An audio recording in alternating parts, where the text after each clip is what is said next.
पहले जैसे अब ना भलाई चलता। ए राजा 4 दिन सबर करी।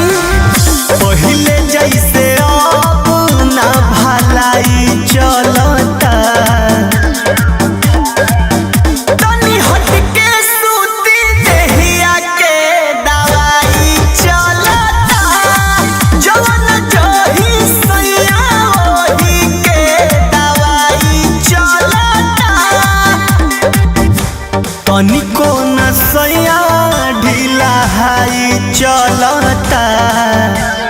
मान जाए ना। तनी हट के सूती देहिया के दवाई चलता। जवन जही सैया ओही के दवाई चलता।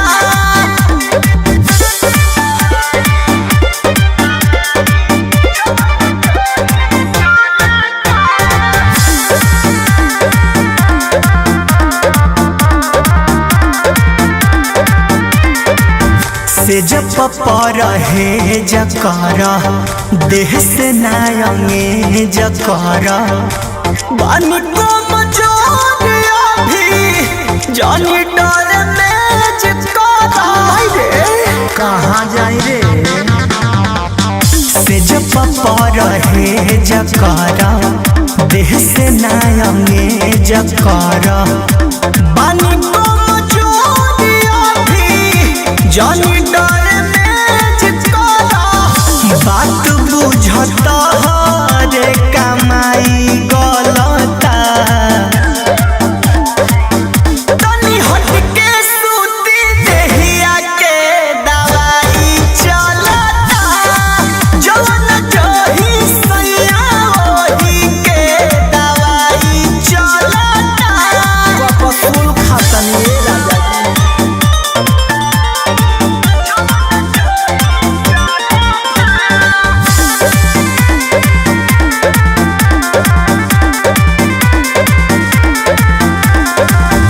सट जानी जरिया हो खींच जानी सड़िया हो। बोलू बिशुनपुरी जानी कर बरिया हो। मान जा।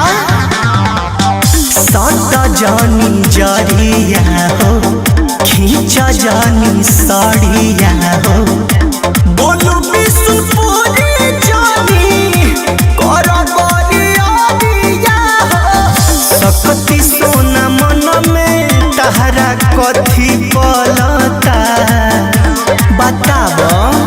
तनी हट के सूती देहिया के दवाई चलता। जवन जही सैया ओही के दवाई चलता। तहार एक्शन रिएक्शन कर दी।